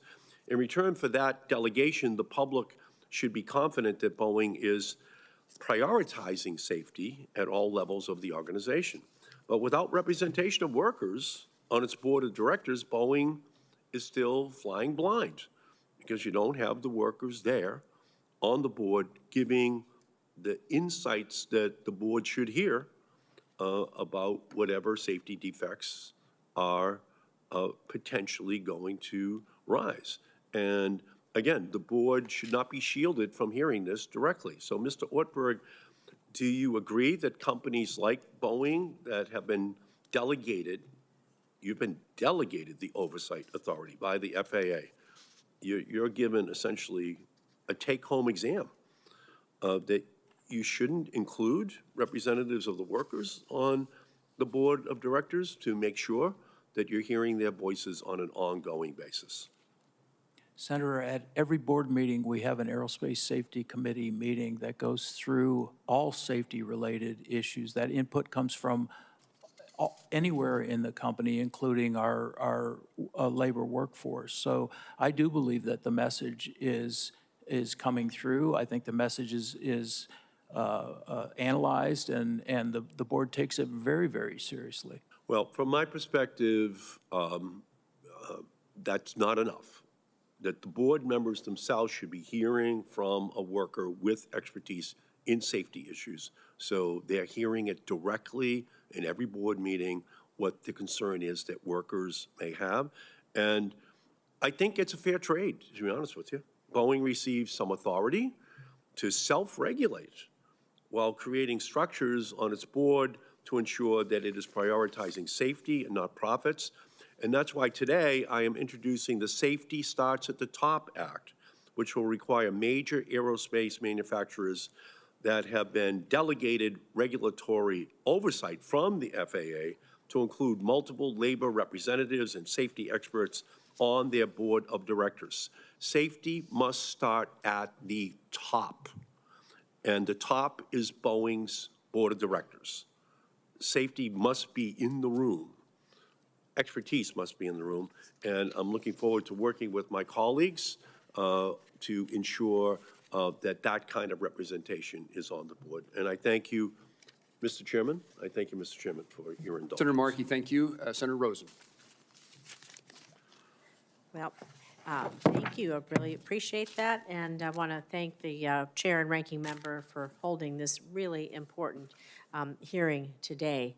And last year, this committee held a hearing to discuss the findings and recommendations issued by the Organization Designation Authorization, ODA, the expert review panel.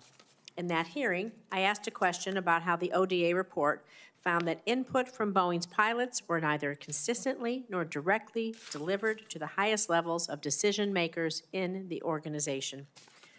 I believe it's essential to make sure that pilots have a seat, not just in the cockpit, but at the table, so that we ensure their expertise guides and enhances airline safety. It's why I'm glad to see that in the summary of its new safety and quality plan, Boeing has committed to elevating human factors and strengthening the role of pilots in the design process. So, Mr. Ortberg, how has the role of pilots in the Boeing design process changed since the ODA review? What are you doing differently now?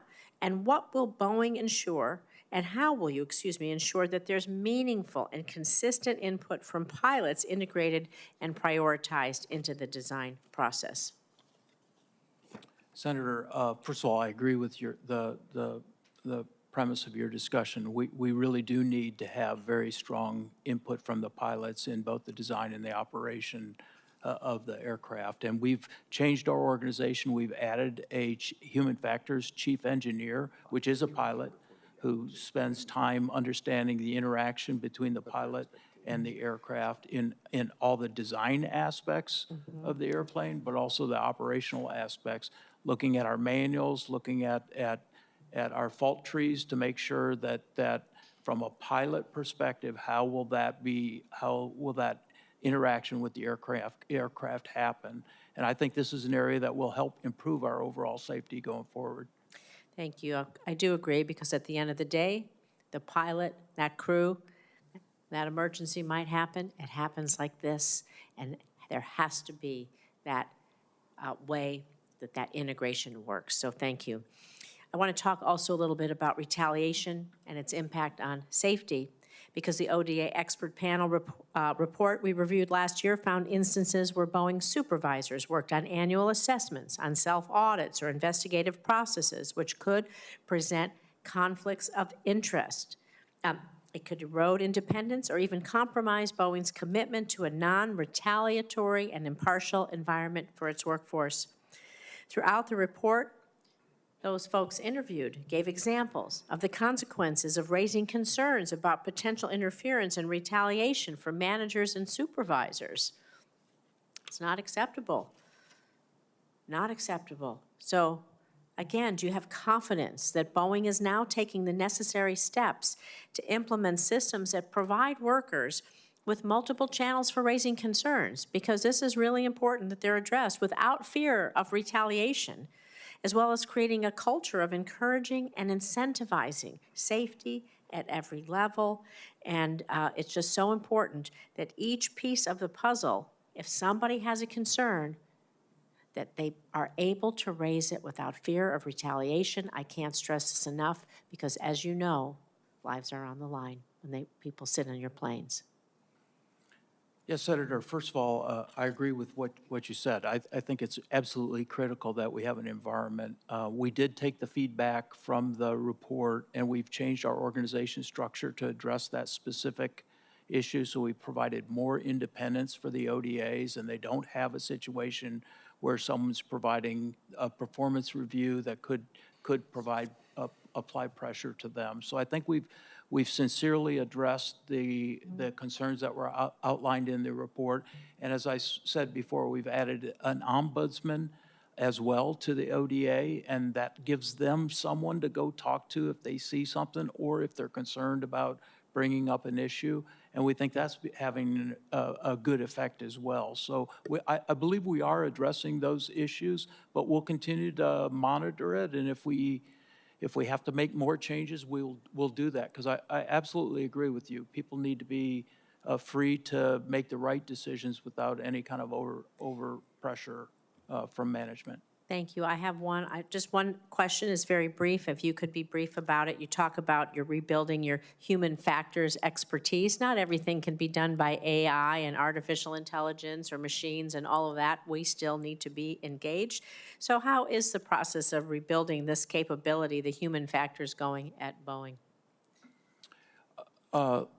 So we just stood up this organization, and it's an organization that's filled with pilots. We've also developed what we call ECABs, which are actually cockpits that they can go fly. They fly designs. We have potential design implementation.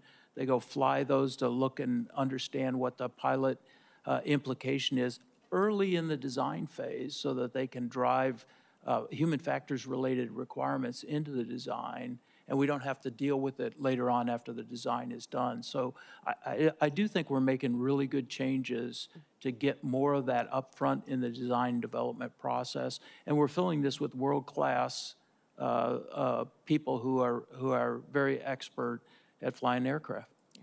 Thank you. I yield back. Thank you, Senator. Senator Blunt Rochester. Thank you, Mr. Chairman, and really appreciate the convening of this hearing. On behalf of the families who are before us, as a senator who represents individuals who perished in the most recent flight in Washington, D.C., this hearing about aviation safety is critical to all Americans and in our ability to have confidence in flying. And so, Mr. Ortberg, thank you so much for taking the time to speak with me prior to the hearing as well. I want to focus my questions on workforce. And I served in the state of Delaware as head of state personnel.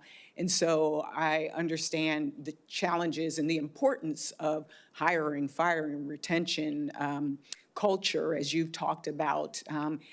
The fact that we have an aging population in this country and that really impacts retirements and our workforce planning and succession planning.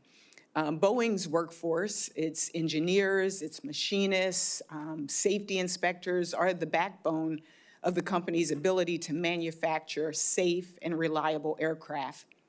However, recent safety concerns and production delays, coupled with over 4,000 layoffs in November and December of 2024, suggests that Boeing's workforce may not be adequately supported, trained, or staffed to meet the company's own quality and safety commitments. And from my understanding, if I were to order an airplane today, it could take more than a decade for it to be delivered, which suggests major challenges in the production pipeline, challenges that might stem from workforce shortages or training gaps. Can you talk to me a little bit about workforce planning? Describe how current or projected workforce shortages are affecting the company's ability to maintain its safety and production standards. Senator, one great thing we have is that our mission is awesome and people want to work for the Boeing company. So we really don't have a challenge attracting people who want to work for the Boeing company. I think where our challenge is more making sure that we can train them. You know, the kids of today are more digital than mechanical, and so that means a different set of training curriculum for when we bring them into the company. Our retention's quite high for all the challenges we've had. That's actually good. So, you know, my focus right now on our employees is engagement, better communication, and you know, helping train them to do their jobs more effectively. And I think if we continue to do that, our mission will remain awesome. We'll be able to recruit who we need to make the company successful. So just to be clear, there are no areas where you're seeing workforce shortages or challenges. As state personnel director, we were challenged with, again, people leaving, that talent, that brain drain. You don't see that in any area, particularly in safety positions? You know, I saw that much more 5 or so years ago than what I see today. I mean, I'm sure there's a pocket within the company where we need some additional resources, but in the main, I don't see any major resource gaps for us to execute our plans. If it would be helpful as a follow-up, if you could go back and just share with us if there are any particular areas, especially since I'm also on the committee that works on labor. And so looking at education and labor and making sure that there is a real pipeline is really important to us. The FAA and the NTSB rely on Boeing to maintain strict internal safety reviews. However, every company has employees that make difficult workforce decisions, such as retiring and seeking other employment. So again, just ensuring that your new hires are even trained. Can you talk a little bit about how you're adequately training new hires to prepare them to uphold your safety commitments? Senator, this has been a big part of our safety and quality plan with the FAA is additional training. We've added an additional 550 hours of curriculum to our training because we found some gaps in what we were training. On average, we've increased the training program by about 20 hours from, say, around 120 hours to 140 hours. So we are increasing the training. We're also adding competency evaluations for our employees before they get onto an airplane and start doing work to make sure they're competent in the work that they have to do. If they don't pass the competency, they go back through additional training to make sure that they are trained to do the actual work that they're doing. We've also kind of changed how we're training. We found that in a lot of cases we were training people in a lab and it didn't replicate the actual environment that they once they go out and build the airplane. So we've brought actual airplane parts, tried to replicate much more of the actual work they're going to eventually do in their training program. I would just close with, as I shared with you, we have some of my constituents that work at Ridley Park. They take great pride in their work.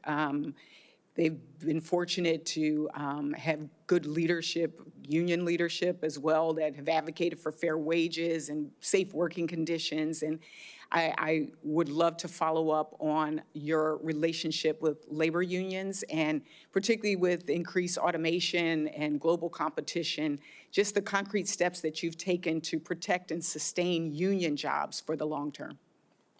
Thank you, Senator. Senator Young. Thank you. Thank you, Mr. Chairman. Mr.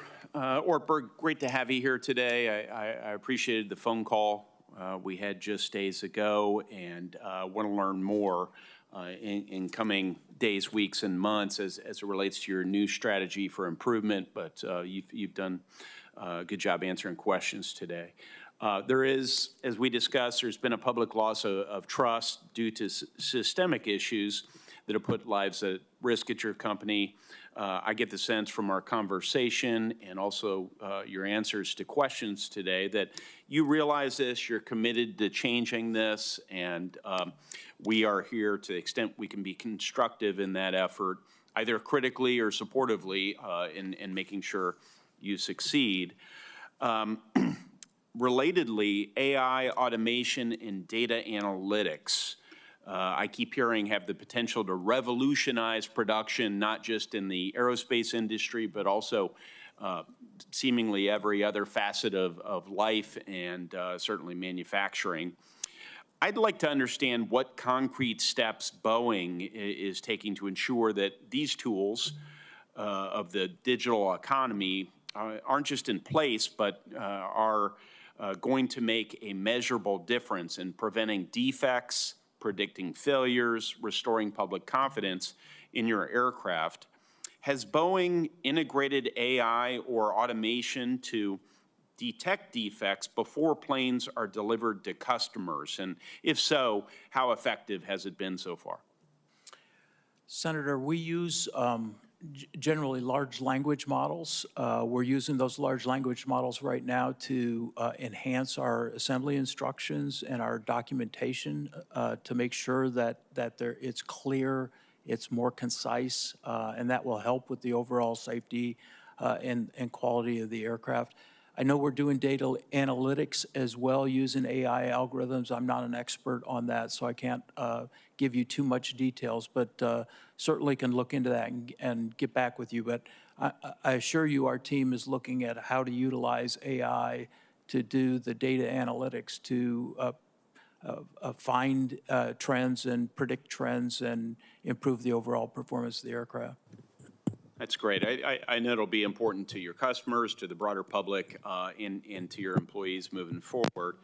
You have 8,000 direct and indirect jobs that your company supports just in the state of Indiana alone. I want to thank you for that. Almost, $500 million of economic impact on our state. In light of these new tools like AI and automation, can you speak to steps that Boeing is taking to ensure that the employees are adequately trained and prepared for this future of aerospace, which we all anticipate bringing more safety to the operations and things we manufacture as well? Yeah, so within our engineering organization in the company sits expertise in AI, and we have our own internal AI algorithms, so we're not using external algorithms and data.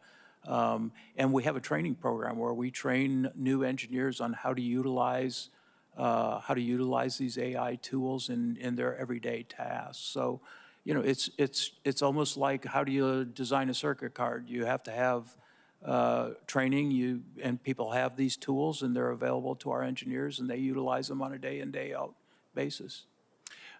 If there are things that we can be doing here at the federal level of government to change existing workforce training programs, to better prepare even our young people for these jobs of tomorrow, which increasingly seem here today.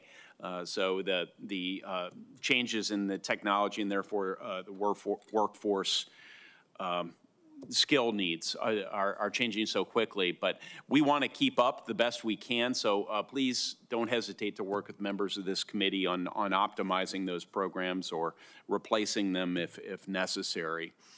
How is Boeing leveraging data analytics to track patterns and maintenance issues to prevent future failures? Is that something you could speak to? Yeah, we have a program we call our COST program, which is a program with our airline customers where they report data to us, and we have a large base of airline customers. Not everyone reports, but most of them do. And that allows us to analyze events, look for trends, follow up on safety issues with the airlines. It's been very effective. I mentioned earlier, we're stepping up our efforts in those analytics to look for more trends using AI tools to sort through the data to see if there are trends or things that we can't see with the human eye and ensure that we're identifying those before they turn into an incident. Thank you, sir. Chairman? Thank you. I will now call on myself. Thank you, Senator. Good to see you, Mr. Ortberg, and really enjoyed our visit. And we had certainly something to celebrate when we were able to talk about that. We can talk a little bit more about that. But I did, one of the things I found fascinating about our conversation as it relates to this hearing, probably more specifically, is the culture shift, right?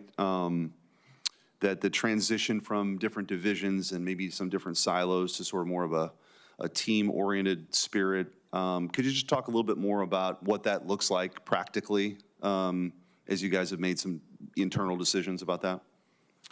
Yeah, so culture is very important, and I think in some cases we're too isolated. Our people stay in their swim lanes or their organizational lanes, and everything we do is team-based in the Boeing company, large teams. And so to be most effective, we need people working across the organizational boundaries and feeling comfortable to do that. And so we're off on a big effort to change the culture of the company. And that starts with values and behaviors and how we reward people and how we evaluate people and how we select people. And we're implementing those. This is going to be a big year for us in the overall culture change. I'll tell you one thing that excites me is that the employees of the company are the ones who really want to see the company culture change. They recognize that we need to be better in how we work together. So I think we've got the case for change really nailed. We're just going to have to go do the hard work of making sure we walk the talk and get the right people in the right positions. And you guys obviously you work with a lot of vendors and suppliers across the country. So in light of this hearing, what are some of the things that you're doing to ensure the highest quality and safety and all of those sorts of things? Yeah, so as a part of our safety and quality plan, that also includes our supply chain. And one of the major efforts is reducing the number of defects we're bringing into our factory from our supply chain and reducing the number of notice of escapes that we get. This is where a vendor would call us up and say, hey, I sent you something, but now I found something wrong with it. It's escaped their factory.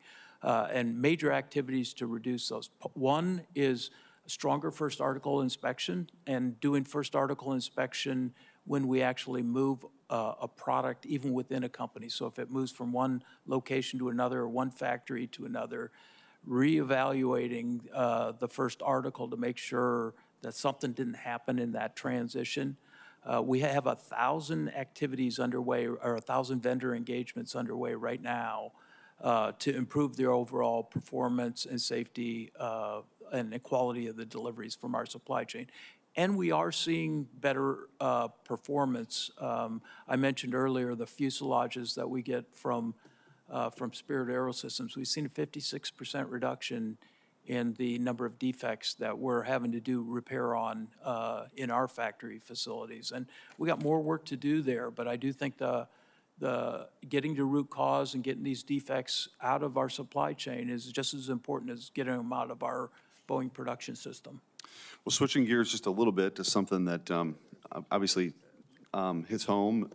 I also serve on the Armed Services Committee, and you know, the Next Generation Air Defense or our dominance, the program was, whether or not the administration was going to move forward was sort of paused in the previous administration. And then the selection of what that next gen fighter was going to look like. We got some clarity about 10 days ago, and I couldn't be more thrilled. Of course, St. Louis is the sort of the hub of the operations on the military side, and we're building the F-47. It's thousands of jobs. I know everyone is very excited about that, not just for our country, but in Missouri. Could you just talk a little bit about that program and how you see that playing into this architecture of our national defense? Well, first of all, this contract award is very, very, very important to the Boeing company. In fact, I'm going to St. Louis tonight to go congratulate the team on this very, very large win, and we're honored to be given this opportunity. Our fighter business in St. Louis is historically legacy fighters, the F-15, F-18. As you know, the F-18 is reaching towards the end of its life.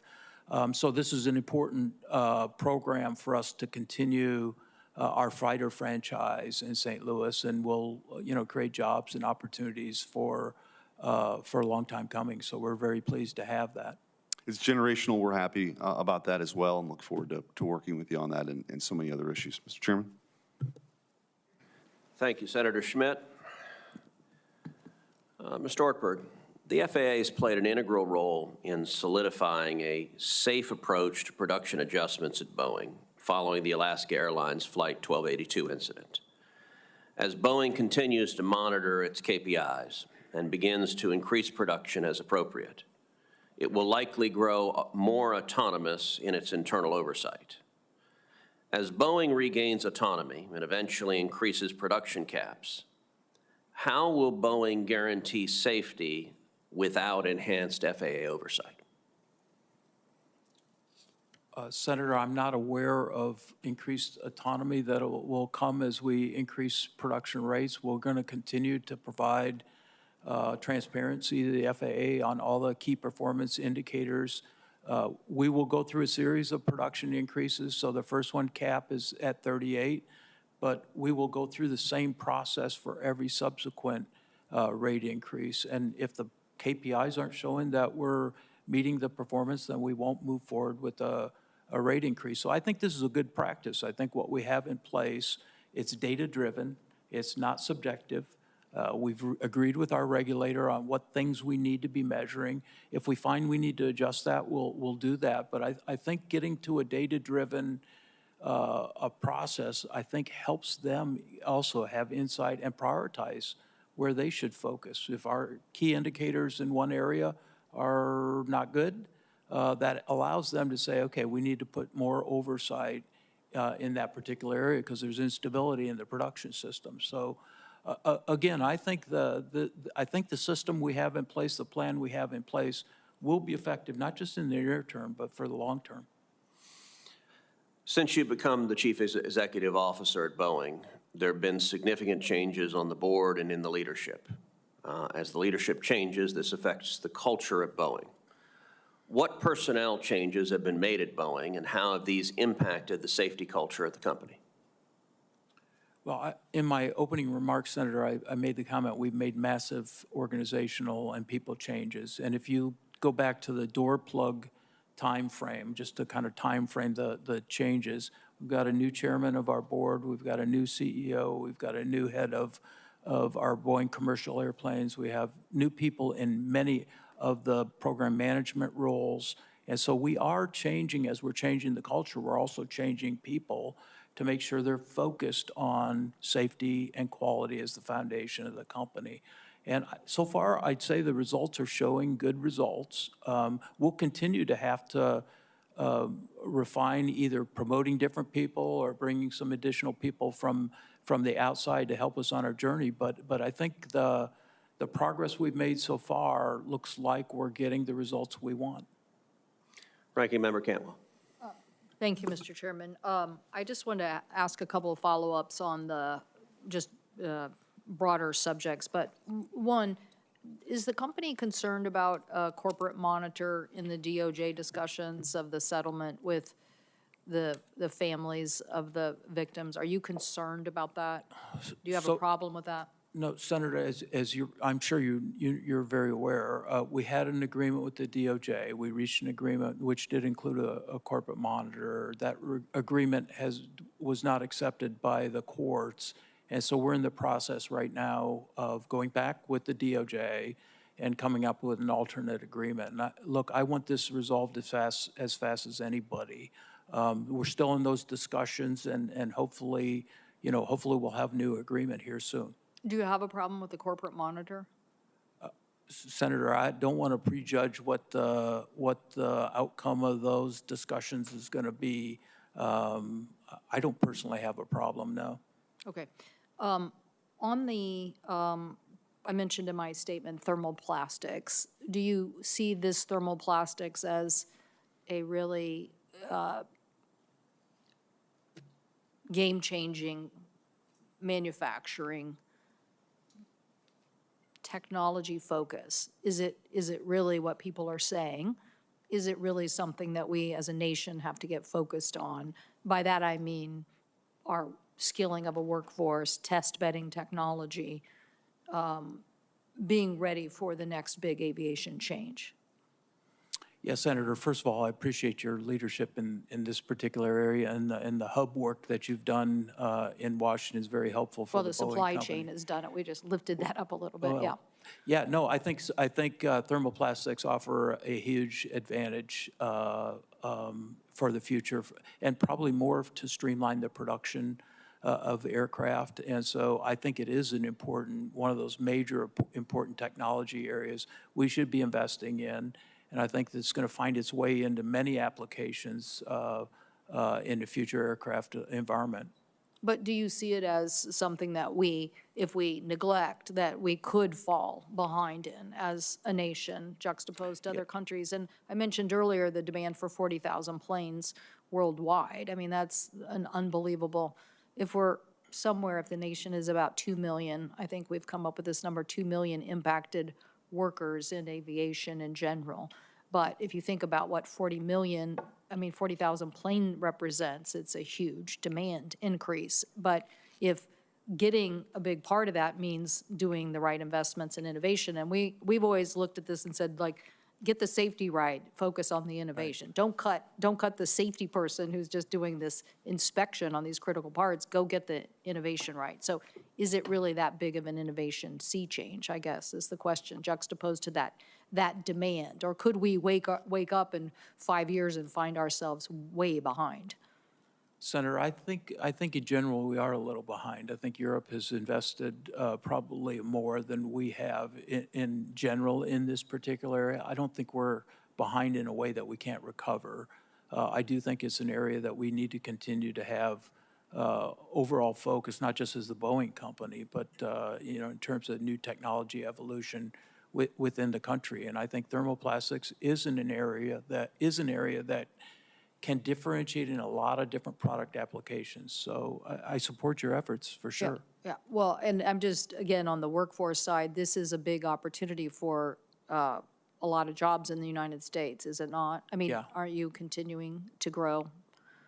Yeah, I think so. Wouldn't- I think what you'll see is thermoplastics will replace typical metal applications. And as you know, how to do that's a totally different manufacturing process. So we'll have to learn how to do that. We'll have to train a whole different kind of application, a different workforce to utilize thermoplastics. And so, I think we're on that journey, but we've got a lot of work to do.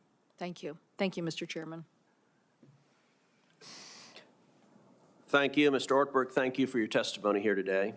Senators will have until the close of business on Wednesday, April 9th, to submit questions for the record. The witness will have until the close of business Wednesday, April 23rd, to respond to those questions. This concludes today's hearing. The committee stands adjourned. Thank you.